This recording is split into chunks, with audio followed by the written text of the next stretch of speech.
இந்திய வம்சாவளி வழியினர் இந்தியாவிலிருந்து அமெரிக்காவுக்கு சென்ற ஓர் இந்தியர் அங்க இருக்கக்கூடிய ஒரு அபியூஸ் கேஸ்ல மாட்டிட்டு போலீஸ் கிட்ட எப்படி மாட்டினார் என்பதை பற்றிய இந்த தகவல் தான் இந்த பதிவு. ஸ்கிப் பண்ணாம பாருங்க.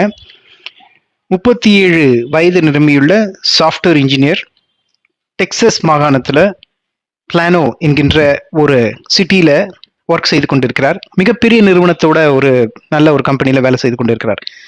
இவர் ஒரு கேஷுவல் அஃபெண்டர். அப்படின்னா இவர் ஒரு சேட் குரூப்ல போயிட்டு தவறான சேட்லாம் பண்ணிட்டு அங்க இருக்கக்கூடிய பெண்களை தவறாக நடந்துக்கிறாரு. இதுல என்ன இந்த கேஸ் மாட்டிக்கிட்டாருன்னு பாத்தீங்கன்னா, சம்பவம் நடக்க இருந்த அந்த நாளன்று இவர் அந்த பெண்ணுடைய வீட்டுக்கு போயிருக்கிறார்.